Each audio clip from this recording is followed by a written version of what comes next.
এই যে আজকে আসছি আবেদনের জন্য টাকা দিয়েছি, এখন বলতেছে অনলাইন নেই।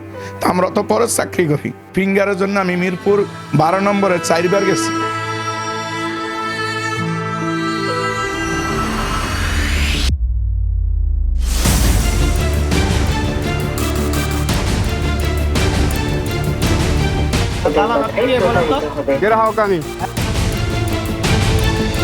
কোথায় কার কাছে টাকা পয়সা নিলাম? আমি তো আপনাকে নাম সহ বললাম, দালালের নাম সহ বললাম। আমি তো চিনি না। ফোনটা রিসিভ করে লাউডে দেন ভাইয়া, প্লিজ একটু রিসিভ করে লাউডে দেন ভাইয়া, আমাদেরকে একটু সময় দিয়ে যান।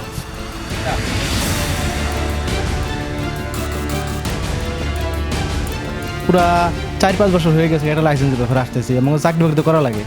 তা আমি 5 বছর ঘুরার পরে এখন বলতেছি মিরপুর যান। 5 বছরে মানুষের জীবনের অনেক পরিবর্তন হয়ে যায়, কিন্তু উনি 5 বছরে একটা লাইসেন্স করতে পারেন। এখন আপনি এটা আমাদের অথরিটির সাথে কথা বলেন। এইখানে আসলে কয় মিরপুর যান, মিরপুরতে কয় এখানে যান, কারণ আমি দুইটার মাঝখানে পড়ে রয়েছি। এখন যে দালালও ফোন ধরতেছে না। তো আমরা তো লাইনে আসছি লাইনে কাজ করার জন্য, কিন্তু এখন ওরা নাই লাইন দেখাই দিয়ে, তাহলে আমরা এখন কোথায় যাব? আমি কথা বলতে পারবো না, আমার কথা বলতে পারবো না। কথা বলতে হলে আমাদের জীবনকে তো আপনারা সবাই চেনেন, সবাই চিনি না। আপনিও চেনেন না?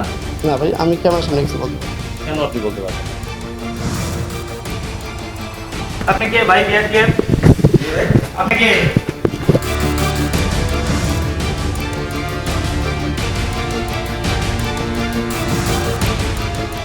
কে শোনে কার কথা দেখতে চোখ রাখুন প্রতি রবিবার সন্ধ্যা 7:30 চ্যানেল এস এর পর্দায়।